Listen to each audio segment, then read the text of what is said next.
And back to German Chancellor Angela Merkel, who said yesterday that Europe is vulnerable in facing the refugee crisis, but also called to increase the fight against the causes that make people flee their homes, saying that the Eurozone and freedom of movement are directly linked.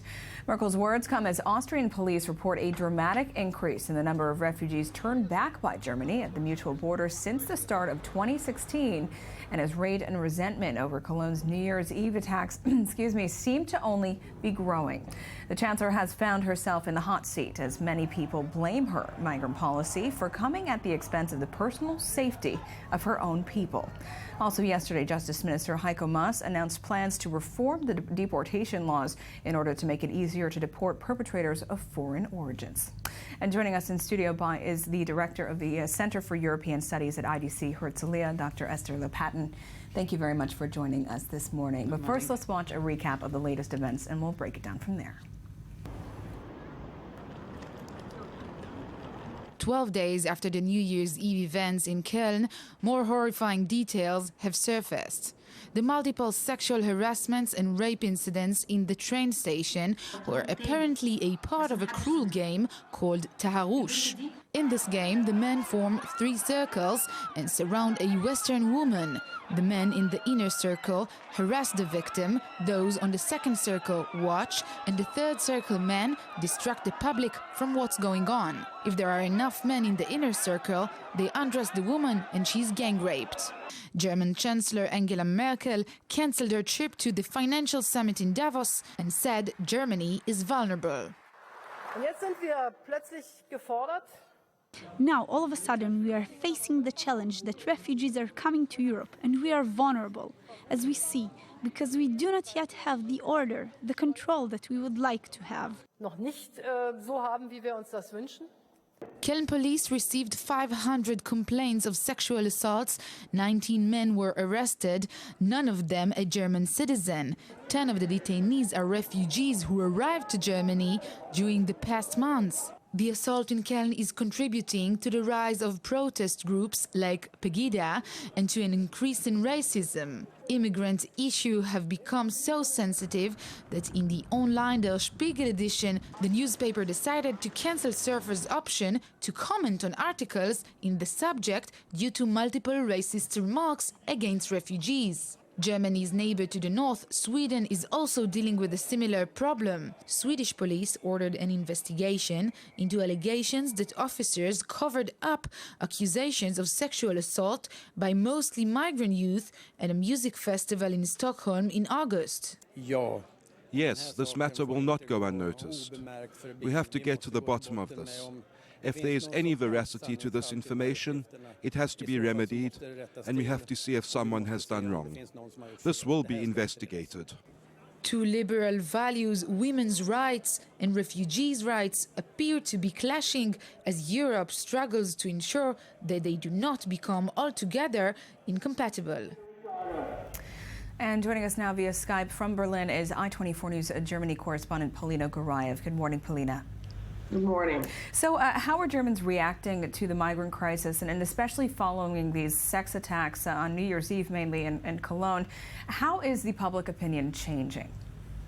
Well, Germans are deeply shaken by this event, and I think that no other event before has gotten them to rethink their attitudes towards refugees, like what has happened here in Köln. But I've spoken yesterday to several leaders of volunteering projects here in Berlin, and they say that for them it's business as usual, since they understand that of sexual violence are unrelated, and that refugees or people of foreign origin in general have no more tendency to commit such crimes than native Germans.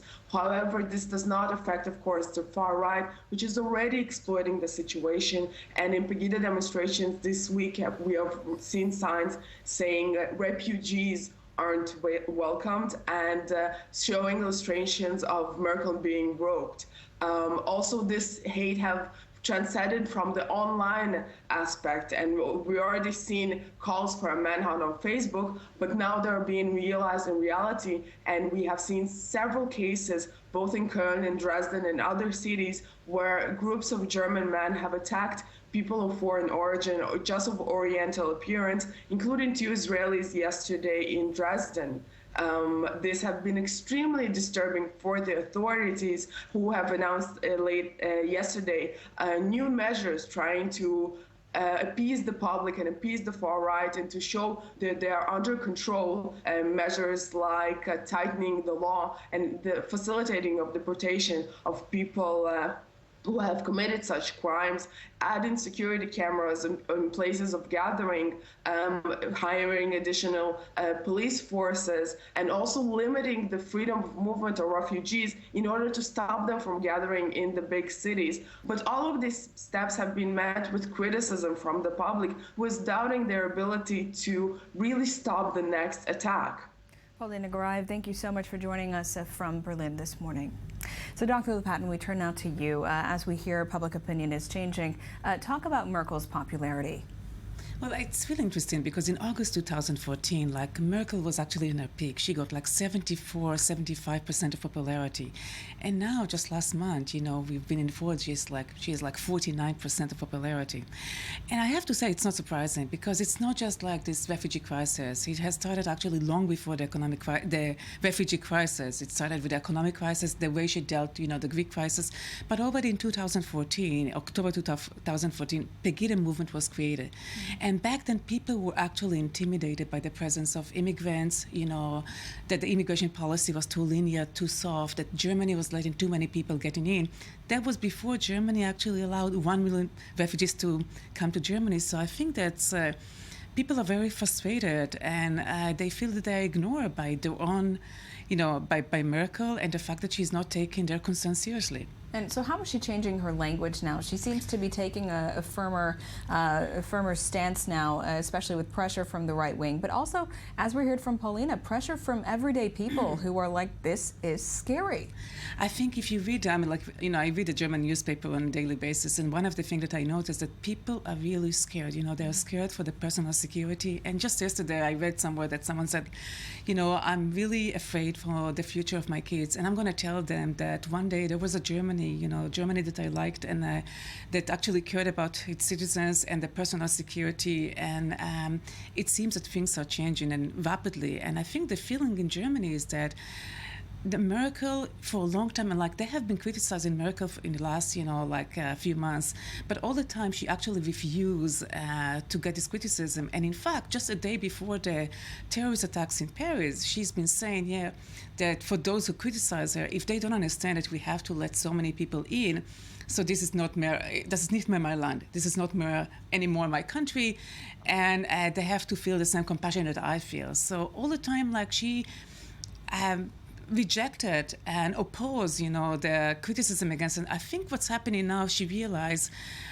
people actually, more and more people demanding her to leave office, to step down. So I think it might happen. Do you think this could be the beginning of the end of Merkel? It could be, yes. I think in the history of Germany, probably she's not going to be remembered as one of the most popular councillors of Germany. I think on the opposite. And I think this is bothering because, she started, people looked at her as Mutti, mother. This is how they called her. It was her nickname, like the mother of the nation, the one who takes care of her citizens. And now, people keep calling her Volksverräterin, which is she's the enemy of the public, and that's a huge change in public opinion towards her. Yeah, well, it's clear that the situation, authorities are clearly having difficulties handling this situation, especially with regard to these sex attacks. It's a very upsetting situation. Dr. Lopatin, thank you so much for joining us this morning.